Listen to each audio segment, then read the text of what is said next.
Huh, meronta-ronta otot kaki ini bang. Dengan dinginnya Slamet membuat napas agak terkuras. Iya. Pasti ambil hikmahnya dan nikmatnya lah. Amin. Gaskud.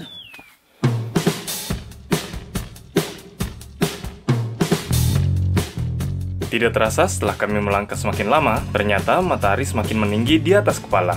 Kami pun memutuskan untuk beristirahat tak lama sebelum dahaga kembali menyiksa lara. Kami memilih untuk meluruskan kaki di pos 4, sama rantung, agar tubuh tak mudah jatuh dan mata kembali kantuk. Kata sebagian orang, pos ini samar terlihat hantu. Tapi yang saya tahu, jangan membuat imanmu menjadi buntu. Mereka memang penunggu. Yang terpenting adalah tata keramamu.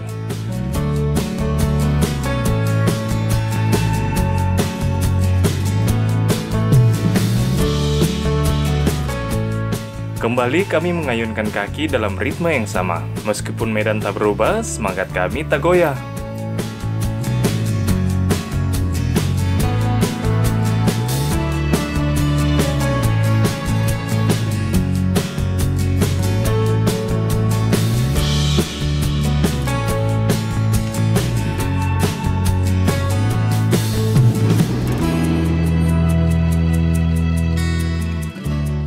Sesekali Bang Chain menghibur diri dalam lagu dan tawa, meringankan beban di pundak agar lebih cepat melangkah. Tahu lagi, aku harus berkata apa?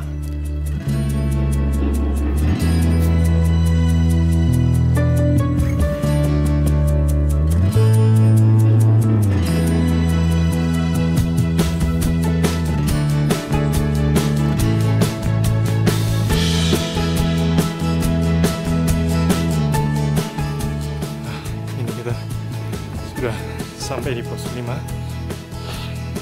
Sekitar 15 menitan. Lumayan lah.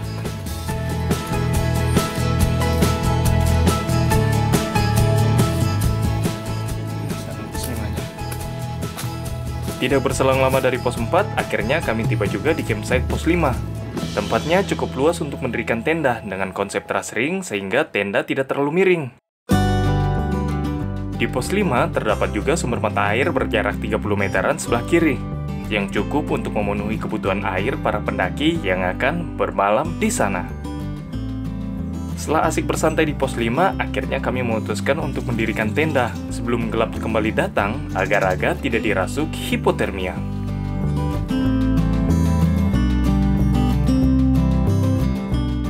Berselang beberapa saat sebelum gelap, teman-teman pendaki dari Bandung akhirnya tiba, meramaikan malam yang mulai mendekap dengan tawa dan sejuta cerita.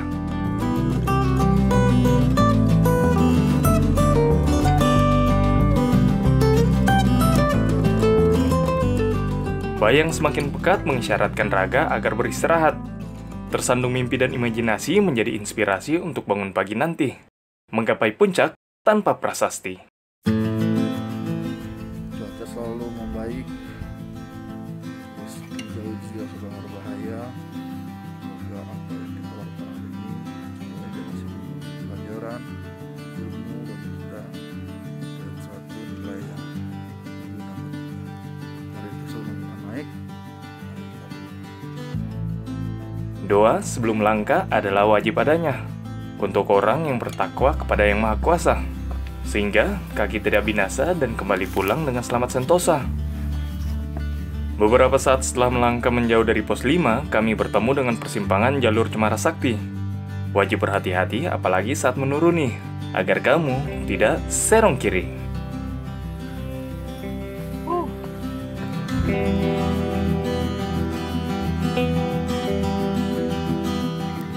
Hari ini kita sudah sampai di pos 6. Mantap. Dari pos 6 terlihat samar-samar cahaya pagi dari ufuk timur, memberitahu kami agar segera melanjutkan perjalanan sehingga rahang tidak semakin gemetar dan kaki menjadi malas untuk berjalan. Gimana bang? meronta-ronta otot kaki ini bang. Dengan dinginnya Slamet membuat tenaga satu agak berkurang. Iya.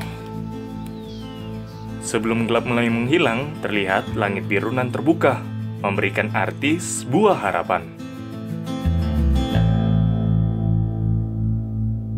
Sebelum tiba di pos 7, kami bertemu dengan beberapa pendaki yang akan melanjutkan perjalanan menuju puncak Gunung Slamet. Ternyata hari ini lebih ramai daripada yang kami duga. Iya, gimana Bang? Dari sini terlihat jelas pemandangan Gunung Sindoro, Gunung Sumbing, dan juga Gunung Merapi dari kejauhan.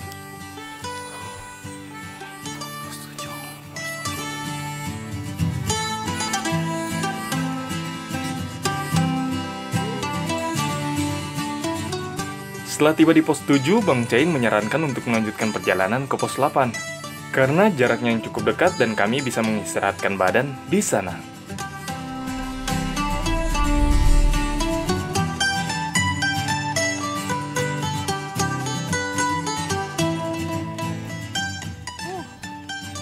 Pos 8.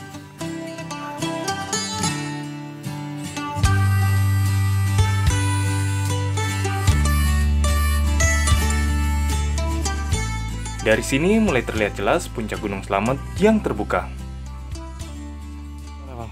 Pos 8, nggak sampai 10 menit, nggak sampai 5 menit Bang. Nggak tahu lah siapa yang bikin trek ini, bikin menarik saja. Tapi puncaknya sedikit lagi. Itu di atas. Iya ya. Udah bisa sampai 1 jaman lah dari sini. Lumayan. Sekitar berapa menit ya? 25 menit Bang. Dari 25 menit, 35 menit dari pos 5. Siapa yang buat trek ini ya? Nggak sampai 1 jam udah pos. Ya Bang? 8. Mantap.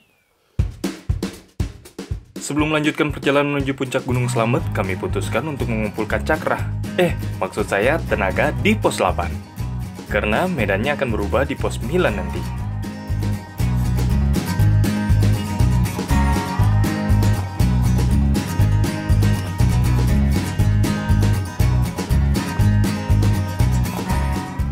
Mana Bang? Luar biasa. Pos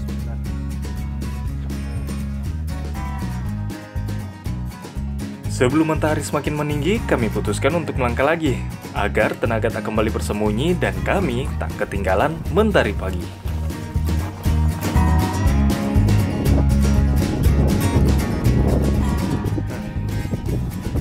Kita menuju ke puncak.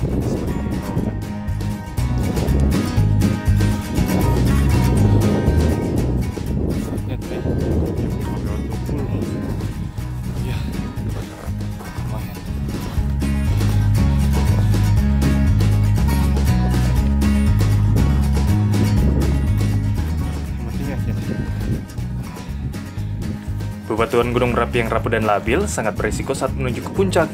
Berjalan secara bijak dan tanggung jawab agar kamu stabil dan tetap selamat.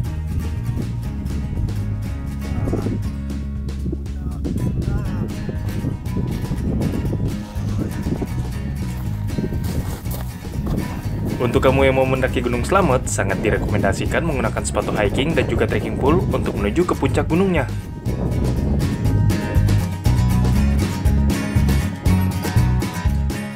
Dari sini, puncak Gunung Slamet terlihat semakin jelas dan dekat di mata.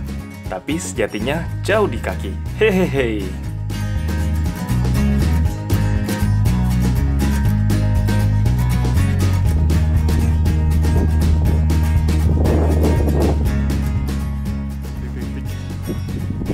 Tiba di puncak Gunung Slamet, kurang lebih sekitar 15 menit lagi.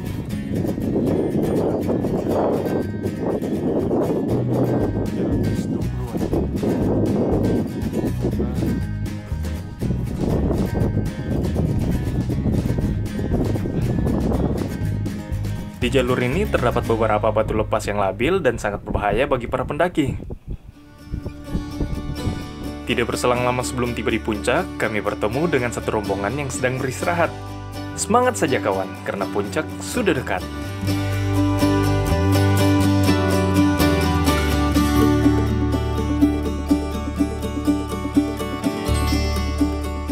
Terlihat Bang Chain di depan nunggu saya sebelum lanjut ke plakat puncak Gunung Slamet. Dia lebih memilih untuk melangkah bersama daripada sendiri.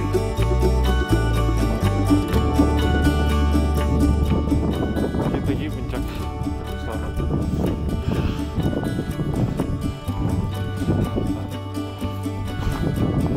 Penting selalu ya.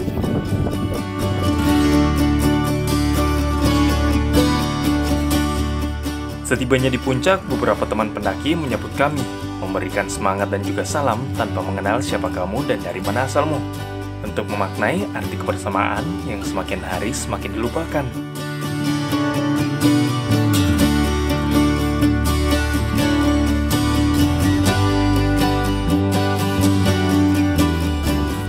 Jangan bang, sampai saya nih bang.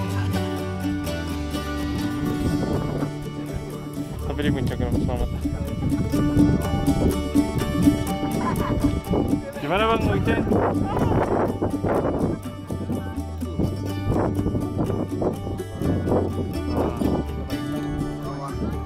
Hoi.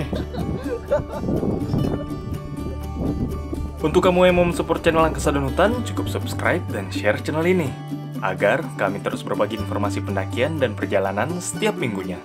Salam Lestari.